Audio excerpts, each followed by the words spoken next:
Les Africaines sont à l'honneur en Côte d'Ivoire. L'ancienne ministre française Elisabeth Moreno lance à partir d'aujourd'hui une grande plateforme numérique. L'idée est simple, mettre en contact les femmes des quatre coins du monde pour les aider dans leurs projets, favoriser donc les échanges, mais aussi encourager leur autonomie. Un véritable écosystème que nous présente Elisabeth Moreno, cofondatrice et présidente d'Adwin, au micro de Myriam Amelal. Elisabeth Moreno, bonjour. Bonjour Myriam Amelal. Alors, qu'est-ce que Adwin et pourquoi avez-vous eu l'idée de créer cette plateforme? Adwin, c'est African Descendant Women Impact Network. Vous savez, j'ai eu la chance de travailler sur 4 continents autour de la planète et j'ai toujours été fascinée de remarquer combien, selon que vous soyez aux États-Unis, en Europe, en Afrique, sur le continent africain lui-même ou en Asie, les femmes africaines et afrodescendantes, partout, sont confrontés aux mêmes défis et aux mêmes obstacles, qu'ils touchent l'éducation, qu'ils touchent l'insertion professionnelle, l'accès aux capitaux, que ce soit la confiance en soi, la compréhension de notre histoire, de notre culture. Et donc nous avons pensé que puisque nous rencontrions partout les mêmes difficultés, peut-être que nous pouvions travailler ensemble sur les solutions pour pouvoir répondre à ces différents enjeux. Alors quels sont les objectifs à court terme et à long terme d'Adwin? Les objectifs sont simples. Aujourd'hui, il ne s'agit pas de se mettre dans une situation de victimisation et de dire que le monde est injuste et qu'on n'y arrive pas. Le constat, on l'a fait depuis de nombreuses années et ce n'est pas ça qui nous fait progresser.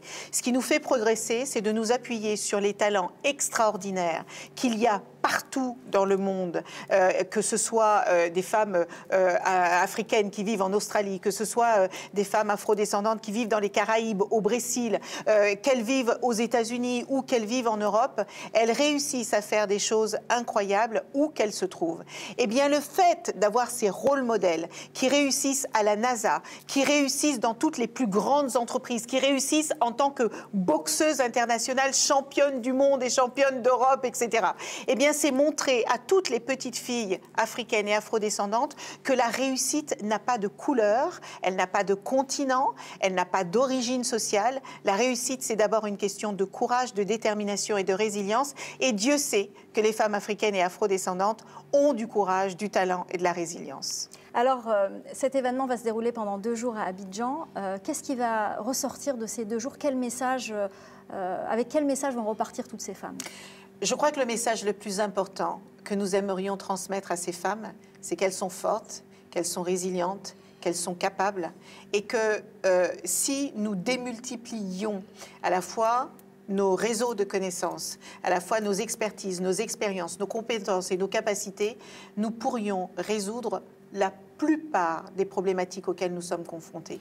Tout le monde sait qu'il y a un backlash extrêmement fort aux États-Unis, notamment sur la place des femmes dans la société, toutes les femmes de manière générale. Nous ne pouvons pas ne pas nous sentir concernés, mais ce que nous aimerions que les femmes comprennent, c'est qu'ensemble, réunis, que l'on soit au Brésil, que l'on soit dans les Antilles, dans les Caraïbes, que l'on soit sur le continent africain, que l'on soit en Europe ou aux États-Unis, nous avons à nous toutes les solutions entre les mains pour pouvoir nous entraider. Et la sororité, en ce moment, en ces temps de crise multiples et diverses, est extrêmement importante pour nous permettre d'avancer et ne pas perdre espoir. Merci beaucoup, Elisabeth Moreno. Merci de votre invitation.